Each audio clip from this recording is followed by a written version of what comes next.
Hi, magandang umaga sa inyo mga kasawi. Kamusta na po kayong lahat? Naway nasa mabuti kayong kalagayan at mag-iingat kayo palagi mga kasawi. At syempre, isa na naman sa mga sender na babasahin natin ang kanilang request mga kasawi. Na galing kay Cairo, Ma'am, anong sign pag first time pa ng babae? Ayan.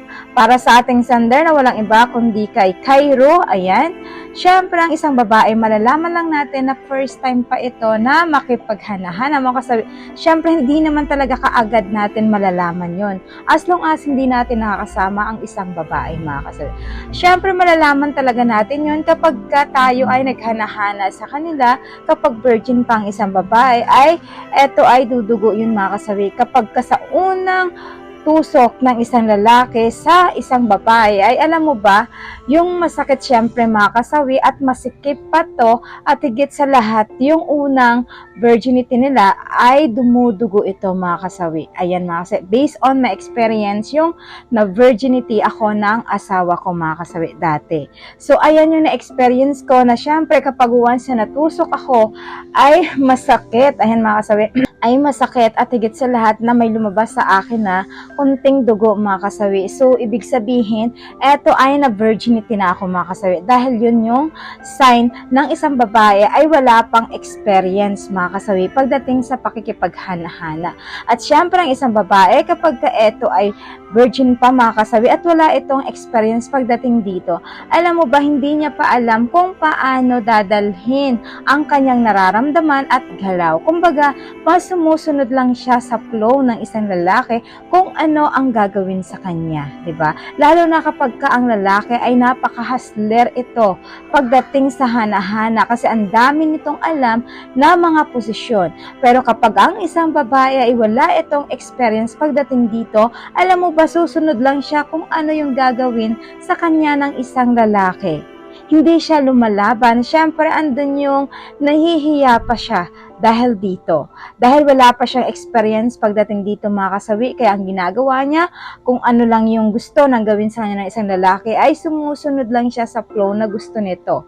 At higit sa lahat, siyempre mga kasawi, ay wala pa siyang alam pagdating sa mga posisyon, at higit sa lahat, paano siya the way na humalik.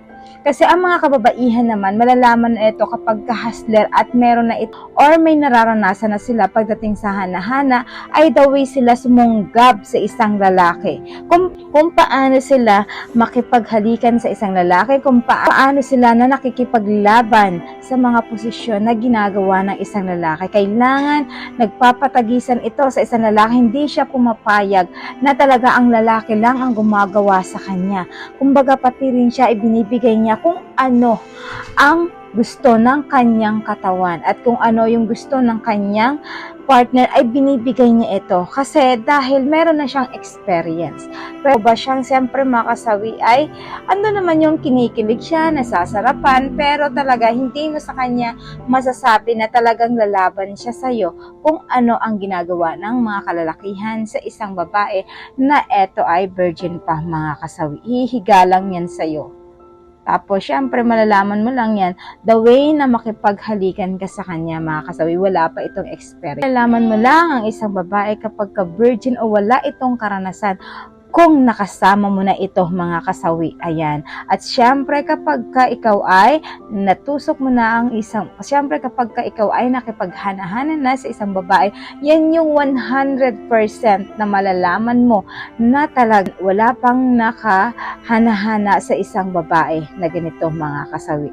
So ayan lang mga kasawi ha, kasi hindi natin pwedeng sabihin sa isang babae na ay ganito siya gumalaw, ay ganito siya magsuot. So, ibig sabihin, hindi kasi yun batayan sa isang babae na virgin pa or hindi na sila. Kasi may mga babae naman na kahit virgin pa ito, pero kung sumuot ay labas yung kaluluwa, labas yung grabe sumort, yung maiikli, pero virgin pa naman sila.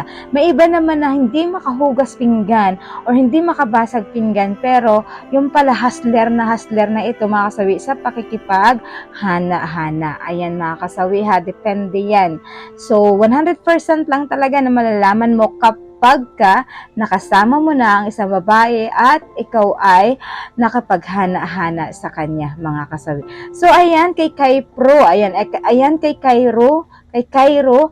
Ayan, naway nabigyan kita ng iyong gusto sa iyong request ngayong umaga. At syempre sa ating mga commentor, pwede kayong mag-comment, baka meron kayong mga suggestion dito sa ating sender na para maliwanagan siya kung ano yung mga sign na ganito yung isang babae. So yun lang mga kasawi, maraming salamat sa patuloy na pagsuporta niyo sa akin sa walang sawang pag-share at pag-comment.